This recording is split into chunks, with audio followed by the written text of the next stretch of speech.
Perkenalkan, nama saya Leonardo Tegar Mardika dengan NIM C0D023023. Pada kesempatan kali ini saya akan membahas tentang akuntansi pajak atas investasi jangka panjang. Pengertian investasi jangka panjang. Investasi jangka panjang adalah salah satu jenis investasi dengan menanamkan modal secara berkala dan dapat dicairkan setelah jangka waktu tertentu. Paling cepat, investasi jangka panjang bisa ditarik dalam waktu 1 tahun. Investasi jangka panjang juga bisa dikonotasikan sebagai penanaman aset kekayaan dari perorangan atau perusahaan kepada perusahaan dan perorangan lainnya demi memperoleh manfaat seperti imbalan hasil tetap atau penguasaan atas objek lain. Kemudian tujuan investasi jangka panjang yang pertama itu memperoleh pendapatan yang tetap dalam setiap periode.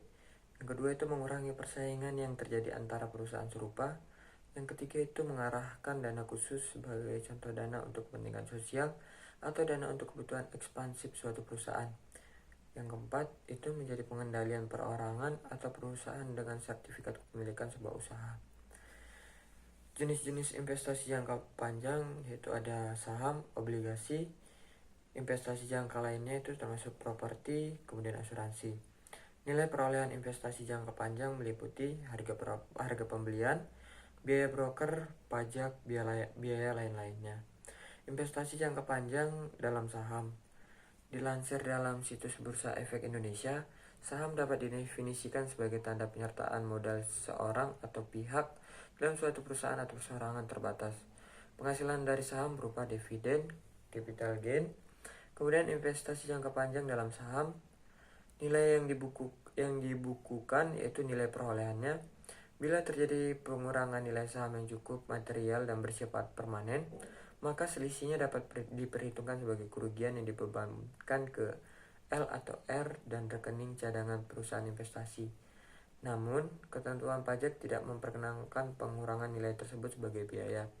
Pencatatan investasi saham dapat pada suatu perusahaan pada umumnya menggunakan metode biaya.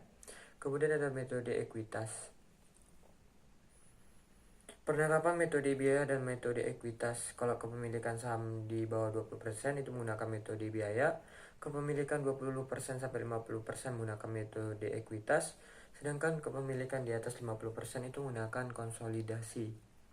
Untuk tujuan perpajakan tidak dapat ketentuan yang secara eksplisit menyebut metode pencatatan investasi jangka panjang saham. Selain yang tersebut di ketentuan pasal 10 ayat 5 Undang-Undang PPH berdasarkan harga perolehan tanpa memperhatikan persentase kepemilikan. Sekian presentasi dari saya, terima kasih.